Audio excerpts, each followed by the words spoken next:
Hello दोस्तों, welcome to Vidya home. आज हम आपके लिए लाए हैं विधि शास्त्र का दूसरा टॉपिक।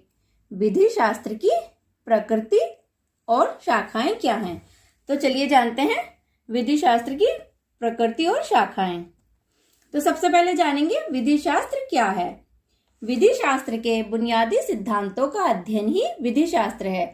विधि शास्त्र विधि की वह शाखा है जिसमें विधि की परिभाषा, व्याख्या, स्रोत, कारण, प्रकृति, क्षेत्र, उपयोगिता आदि से संबंधित विविध पहलुओं का अध्ययन किया जाता है। विधि राज्य का ऐसा साधन है जिसके द्वारा मनुष्य के आचरण, व्यवहार और कार्य प्रणाली को नियंत्रित किया जाता है, जिसकी वजह से शांति व्यवस्था कायम रहती है। नंबर 1, विधि शास्त्र की प्रकृति, नेचर ऑफ जूरिस्प्रूडेंस। विधि शास्त्र की प्रकृति में मतभेद है। कुछ विधि शास्त्री इसको कला व कुछ विज्ञान कहते हैं। इसलिए ये चर्चा का विषय है कि विधि शास्त्र कला है या विज्ञान या कुछ और। विधि शास्त्र, क्या विधि शास्त्र कला है? कला में समाजशास्त्र, अर्थशास्त्र, इतिहास, राजनीतिक विज्ञान आदि विषय आते हैं। विधि निर्माण करते समय इनको नजरअंदाज नहीं किया जा सकता। समाज पर विधि का असर होता है, जैसे महिला आरक्षण, विवाह की आयु आदि।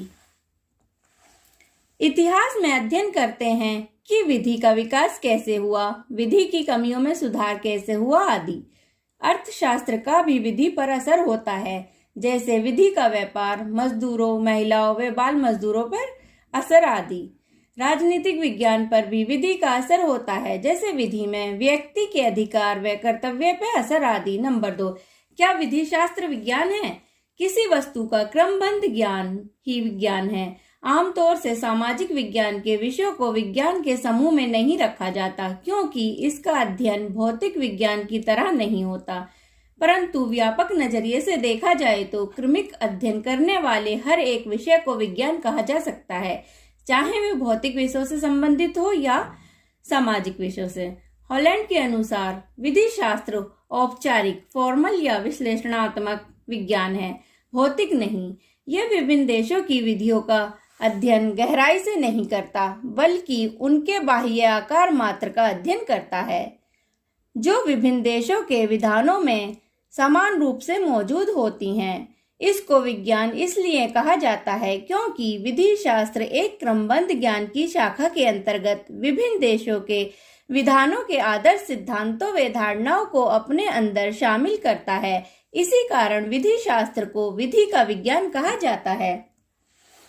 विधि शास्त्र को विधि का विज्ञान कहने पर कुछ विधि शास्त्रियों को आपत्ति भी है। प्रोफेसर गिरे के अनुसार हॉलैंड की परिभाषा संकीर्ण व अस्पष्ट है। गिरे के अनुसार विधि शास्त्र भी उतना ही औपचारिक है जितना कि शरीर विज्ञान। औपचारिक शब्द का प्रयोग करके हॉलैंड ने विधि शास्त्र के बाह्य रूप पर जोर दिया है, उसके आंतरिक विषय पर नहीं। उसने विधि शास्त्र के प्रयोग पर भी ध्यान नहीं दिया। हॉलैंड का औपचारिक विज्ञान से मतलब यह था कि विधि शास्त्र केवल वैज्ञानिक प्रणाली के द्वारा विधि के उद्देश्यों, पद्धतियों व विचारों का अध्ययन करता है, वैज्ञानिक प्रणाली के स्थूल तत्वों का नहीं। इसी प्रकार विधि शास्त्र भी वैज्ञानिक प्रणाली के ऐसे ही औपचारिक सिद्धांतों का अध्ययन करता है, उन सिद्धांतों की रचना करने वाले तथ्यों का नहीं। विधि शास्त्र की प्रकृति में मतभेद है, इसलिए इसको कला व विज्ञान दोनों कहा जाता है। विधि शास्त्र को विज्ञान कहना अधिक उचित है। जिस प्रकार विज्ञान में नए नए तरीकों को खोजकर उनके क्रमबद्ध अध्ययन द्वारा आवश्यक प्रयोग करके निष्कर्ष निकाले जाते हैं, ठीक उसी प्रकार विधि शास्त्र में सामाजिक प्राणी के व्यवहार और उसके नियंत्रण हेतु मूलभूत सिद्धांत व तरीकों को वैज्ञानिक विधि से अध्ययन करके निष्कर्ष निकाला जाता है, इसलिए इसको विज्ञान कहा जाता है। इस प्रकार यह कहा जा सकता है कि विधि शास्त्र सैद्धांतिक रूप से विज्ञान है, भौतिक विज्ञान की तरह विज्ञान नहीं। अब देखते हैं विधि शास्त्र की कुछ प्रमुख शाखाएं या विचारधाराएं। विश्लेषणात्मक विधि शास्त्र, ऐतिहासिक विचारधारा, प्राकृतिक विचारधारा, समाज शास्त्रीय विचारधारा, मार्क्सवादी विचारधारा, यथार्थवादी विचारधारा।